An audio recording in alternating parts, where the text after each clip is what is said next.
আজকে আমরা তৈরি করব একটি মিনি টেবিল ফ্যান। আর মিনি টেবিল ফ্যান তৈরি করার জন্য আমরা 16 mm এর একটি পাইপ নিয়েছি। আর 16 mm এর পাইপটা আমরা 10 সেন্টিমিটার কেটে নিয়েছি। এখানে 10 সেন্টিমিটার রয়েছে। আর আরেকটি 16 mm এর পাইপ, সেটাকে আমরা 4 সেন্টিমিটার কেটে নিয়েছি।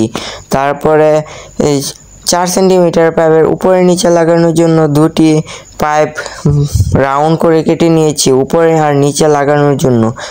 মোটর লাগানোর জন্য আমরা একটি মোটর মাউন্ট তৈরি করে নিয়েছি পিভিসি পাইপ দিয়ে। আর তারপরে আমরা এই ধরনের একটি পাখা ব্যবহার করব, আর এই ধরনের 12 ভোল্টের একটি মোটর। আর এগুলো আমরা এখন জয়েন দেব। জয়েন দেওয়ার পর রং করব। রং করার পর আবার দেখা হচ্ছে। আমরা ফ্যানটির জয়েন করে রং করে নিয়েছি। আর এখন ফ্যানটি এরকম দেখা যাচ্ছে, আপনারা দেখতে পাচ্ছেন। আর ফ্যানটির পেছনে রয়েছে একটি সুইচ অন অফের জন্য, আর 12 ভোল্টের একটি মেল জ্যাক, যেটা দিয়ে আমরা চার্জ করব। ফ্যানটির মধ্যে রয়েছে 3.7 ভোল্টের 6টি ব্যাটারি, যা দিয়ে আমরা 12 ভোল্টের ব্যাটারি ব্যাগ তৈরি করেছি, যা দিয়ে ফ্যানটি প্রায় 3 থেকে 4 ঘন্টা চলতে পারবে একটানা। আর আমরা ফ্যানের স্পিড টেস্ট করব এখন।